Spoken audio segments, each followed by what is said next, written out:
और हमने योगियों की बात की थी कि योगी जो होते हैं, ध्यान योगी, ध्यान करने में वो इतने एफर्ट्स क्यों लेते हैं? क्योंकि उस ध्यान के द्वारा वो जो हमारे हृदय में स्थित परमात्मा है, सुपर सोल, इंग्लिश में कहते हैं परमात्मा को सुपर सोल, ठीक है? तो सुपर सोल के साथ वो कनेक्ट होते हैं। और क्योंकि भगवान जो है वो आनंद के स्रोत है, आनंद उन्हीं से आया है, तो जब आत्मा परमात्मा के साथ कांटेक्ट में आती है, अब कई कहते हैं ना आत्मा परमात्मा से मिल गई, एक्चुअली वो मिलने का मतलब उसको ऐसा नहीं समझना है कि आत्मा परमात्मा ही बन गई, नहीं, इसका मतलब है कि परमात्मा के साथ अब वो कनेक्ट हो गई, और अब जो लविंग एक्सचेंज हो रहा है दोनों के बीच में,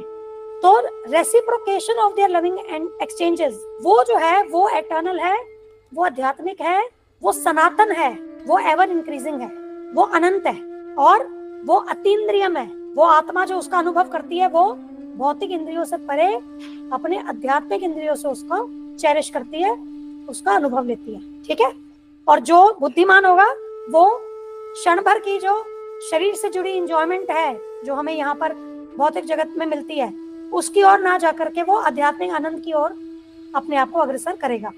अब यही जो आध्यात्मिक आनंद है, ठीक है, ये जब आत्मा परमात्मा के साथ स्पिरिचुअल लाइफ में पार्टिसिपेट करती है उसके द्वारा प्राप्त होता है, और ये जो पार्टिसिपेशन है स्पिरिचुअल लाइफ में उसको रासलीला कहते हैं।